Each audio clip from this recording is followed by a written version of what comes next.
Penataan Pantai Sanur untuk tahap pertama sudah mulai dikerjakan dari bulan Oktober tahun 2021 lalu. Selain melakukan pembangunan fisik seperti infrastruktur, para pedagang yang ada di sepanjang pantai juga dilakukan relokasi dan penataan.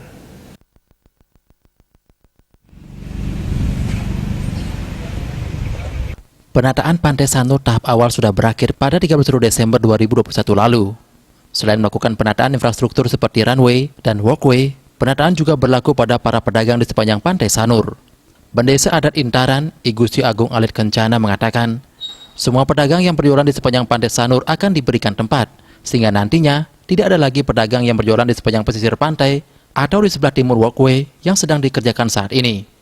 Sebanyak 70 pedagang akan relokasi secara bertahap, di antaranya di Pantai Segara ada 7 pedagang, Pantai Sindu 10, Pantai Semawang 38, dan di Pantai Mertesari sebanyak 15 pedagang.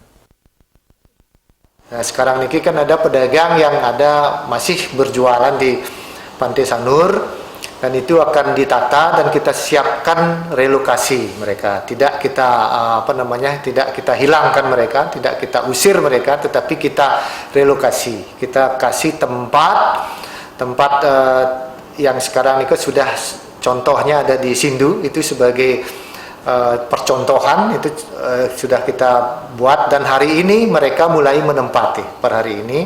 Dan semua pedagang yang ada di Segara itu berjumlah 7 orang, yang ada di Pantai Sindu itu berjumlah 10 orang, yang ada di Semawang ada 38 orang, dan yang ada di Mertesari ada 15 orang. Dalam menjaga kawasan pantai dibutuhkan partisipasi semua pihak, baik pemerintah, pengusaha, maupun masyarakat. Selain penataan infrastruktur, akan dibentuk juga manajemen pengelolaan pantai yang akan mengatur segala mekanisme yang berkaitan dengan pengelolaan pantai. Nah, dalam rangka menjaga itu, banyak memang dibutuhkan partisipasi, baik pemerintah, masyarakat, dan komponen pengusaha juga, karena ada pengusaha juga yang ada di sana. Jadi kita nanti akan membuat sebuah seperti TMPP istilahnya, manajemen pengelolaan pantai. Kita bertugas masing-masing mempunyai tugas tersendiri tentang pengelolaan terhadap pedagang, dan juga sono-sono mana yang akan diperbolehkan, itu nanti desa yang akan ikut juga di sana. Sukma, Bali TV.